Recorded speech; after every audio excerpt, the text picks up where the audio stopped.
yagizwe mubwire umva mubwire ukizwe ngiye kubikubwira ndi pasteur ndi umubyeyi kuki se mbonye abo bahungu baza mu nzu yawe gushaka kugira ngo bagusambanye we ntabwo uri indaya nubwo bakuremera ibintu runaka ntabwo uri indaya uri umwana wababajwe n'imiryango wakoze ibiki byose ariko ukagenda ukirera ukabaho noneho bifate noneho uyu munsi utangiye kujya usambana mu gitondo ku mugoroba ni ibintu bija kukwicira ubuzima ndakurahiye Imana ntabwo uzongera kubikora Imana igiye kuguha umugabo w'ukuri ku buzima bwa nta jambo mvuga mu kanwa kanjye Imana idasohora ku buzima bwawe Amen. Kuko nawe wenyine umaze iminsi uri kuvuga ati ngo Mana ibi bintu ndabirambiwe aba bantu baza kungendaho gutya ibi bintu ndabirambiwe ku buzima bwanjye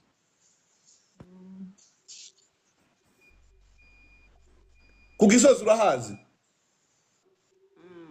fata iyo telefone yawe fata iyo telefone ya Gigi ifata yegere mani ifata sohoka hanze kuri cash power yawe uze gusangamo harimo inite nimba ari ebyiri nimba ari imwe nimba ari zingahe jya kuri cash power Kasi minufungure hano kunzu yawe ndebe cash power uyikande uvuge ngo guhera uyu munsi wa none uyu mwana n'umukire uyu mwana Imana amugiriye neza wamvuge ngo amena di Amen. ariko nukuri neza n'imbabazi bizanyoma w'iminsi yose kanda fata harimo kangahe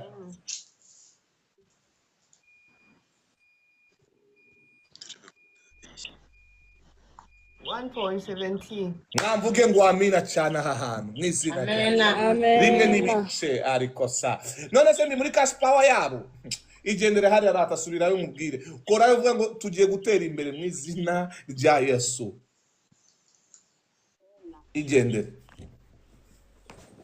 none se mwavuze ngo prophetic location in the name of Jesus abantu magana arindwi one sharing live kanatinga screen tukagera ahantu kanzamurira indabo gatoya mu izina rya Yesu Kristo w'i Nazareti Amen. Pamela none aravuze ati ndagagaye Pamela aravuze ati ndagagaye none se iyo cash power nyibwiwe iki kurimo rimwe n'ibice 70 harubwo mwabinyandikiye ahangaha impamvu mbikubwiye gutyo ujya kuri cash power ari wowe ujya kureba Imana iramwete ngo wari warashizemo umuriro muri wowe Imana igiye kukubaka mu izina rya Yesu Amen. Zelime kile brado zandalaba andikando location prophetic dipa lebro la kanana munzamurira indabo ndabasabye sister ukeneye gukizwa Papa Frank hari ubwo nari muri cash power yabo ya kabisa kuki Imana ibireba ibyo bintu irafiteho umugambi ya kuko hari undi mukobwa wa gatatu ukunda kuza kubareba we nikashindikana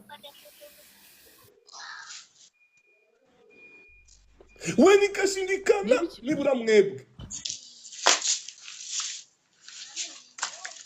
Imana barindi za whisky Imana barindi ibi bintu nukuri mufata icyemezo cyo gukizwa Imana iraguha akazi Imana iraguha umugabo Imana iraguha imodoka warose apana yingiyi bashaka ngo kugenda usambanire ntabwo uzayisambanira Imana irabindi kuko nahantu tuzahurira ngiye ndakubwiza ukuri nigendere ubaze yo ndakubwiza ukuri nigendere nta handi tuzahurira ngiye nawe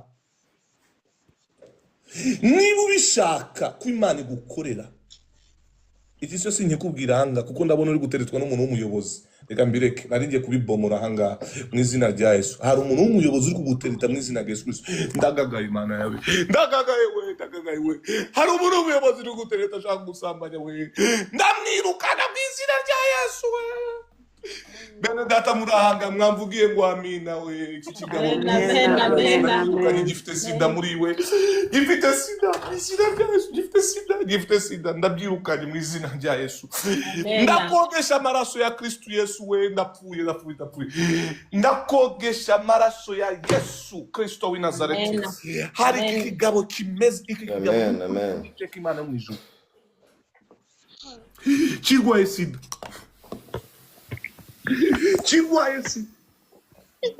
kuko umva nkubwira uyu mugabo yarakwese aha ndahakubikira ibanga ibi simbivuga ibi byo simbivuga humura ariko mama Uwiteka aragutabaye sister Imana yagutabaye ufite umugisha ukomeye muri wowe urimo umukozi w'Imana ushatse wapfukama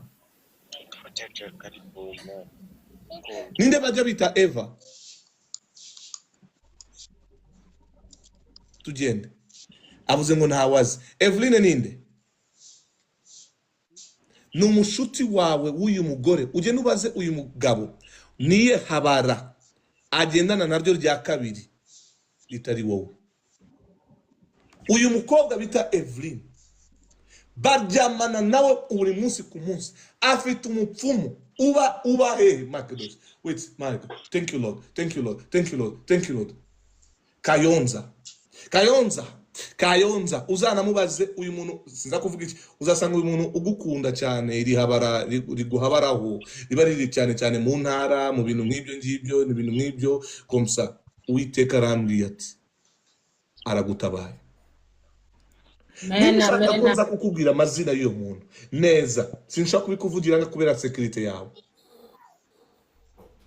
amena Imana irambye abantu 800 bari ahanga umuntu unyandikira ngo mana ntabara ubutabazi bw'Imana bukuzeho n'izina rya Yesu Kristo w'i Nazareti nta screen uyu muyobozi ndamwirukana unyume my sister uranyumva Imana irambwiye ati ugenda ugura ingufuri ya Biryogo ugura ingufuri ya Nyakariro ugura ingufuri yo mu Bubiligi ugura ingufuri yo mu Budage Imana irambwiye ati bashatse kugira ngo babateranye muri babiri gutyo murebana gutyo mu Rwanda hagati yanyu hazamo ikintu cyo kuvuga ngo mwirindane ntagire umuntu ujya mu buzima bw'undi mutangiye kujya mutinyana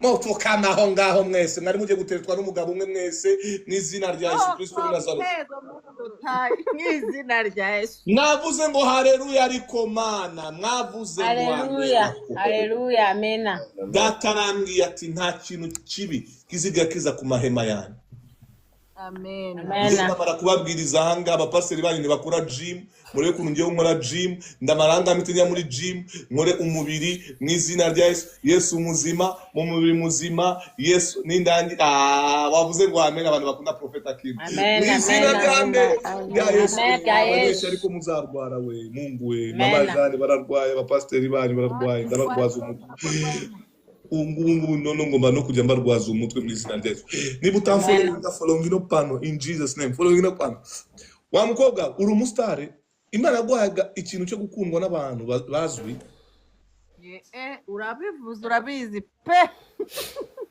hari ukuntu nyine Imana yamuhaye ikibuno agenda azunguza akakizunguza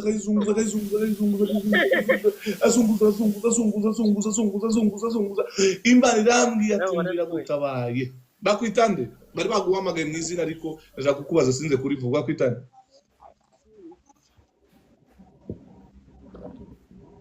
munkandire live mama Jeanne papa Frank mujya ku ma live menshi y'ama TikToker cyangwa mukareba mugasubscribinga gute nde mu pasteri hosting abantu bangana gute uretse shari gusa ry'abantu aba bantu se bazanga kuko badakira batabona ibintu by'Imana atari presence y'Imana. Izi ntabwo ari indabo, aba ni abantu babakire. Umuntu wese w'umubiliyoneri avuge ngo ndahari mu izina rya Yesu.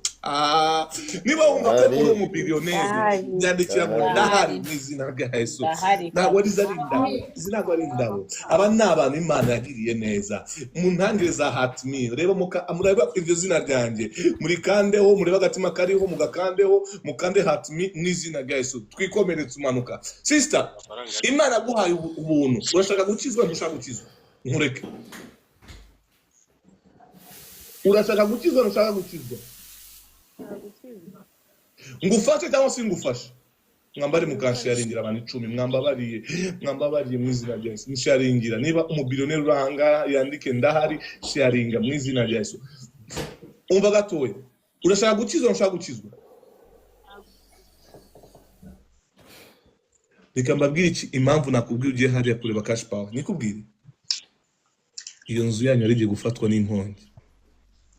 Uri iyi si nuza transfer. Uko hari igihe mubone amatara yanyu ngira ngo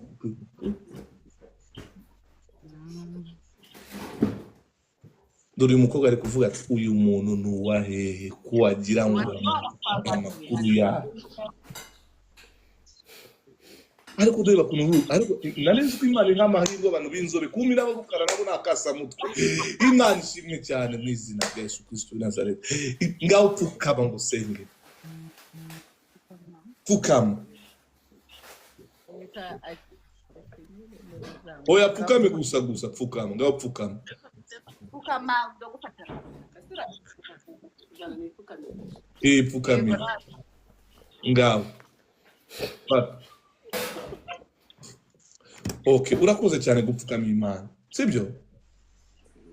Ariko unyemere kujye kure kutuwayini. Yego. Uratumwa wajya muri robine.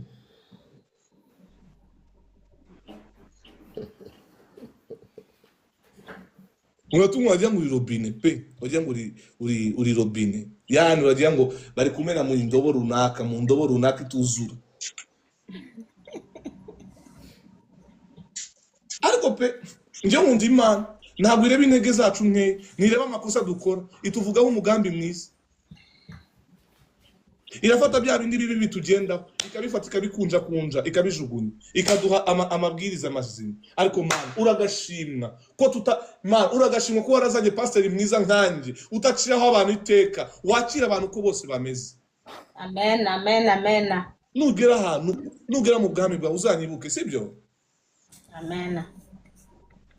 Ariko ukundwa n'abapolisi koko n'abayobozi. Ariko aya mafaranga yanyu baza kugwa uze kunyorezaho igice cyayo. Uvuga ngo amena cyane.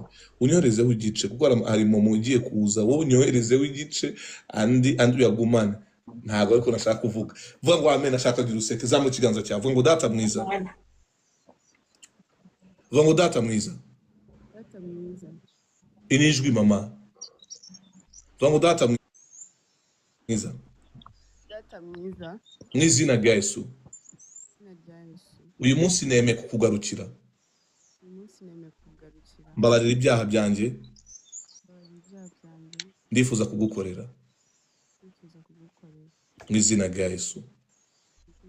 Guhera uyu munsi akanwa kanjye karakwatuje n'umutima wanjye urabyemeje. N'ijwi. Guhera uyu munsi akanwa kanjye karabyatuje n'umutima wanjye urabyemeje. Ko umbera umwami n'umukiza w'ubuzima bwanjye iteka. Kumbera umwami n'umukiza w'ubuzima bwanjye iteka. Amen. Amen. Imana iguhe umugisha. Tuze kubonana kuri Zoom, sibyo? Wihangane, andika ino nimero 0788301234 cyangwa uze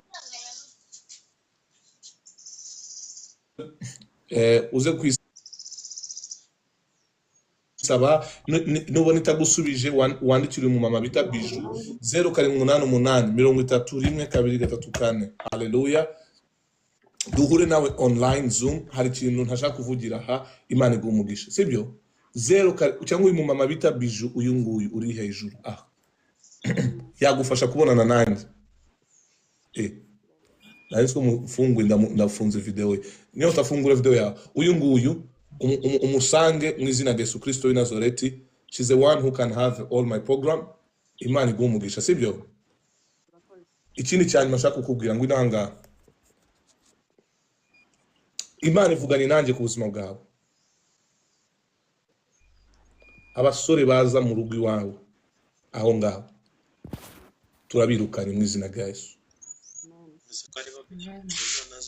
Hano bagiye kuma gift y'intare mu kanya, vuga ngo amen. Hari umuntu yandikiye ngo pastor unkoze ku mutima ngiye kuguha lion. Ariko se mwavuze ngo amen di bagiye kuguha Amen, amen, lion. Hey, mwasenze mu buriki, mwasenze mu buriki yime nibyo byiza, cyangwa bayime gutya ni kuri live nibyo sawa, sibyo ra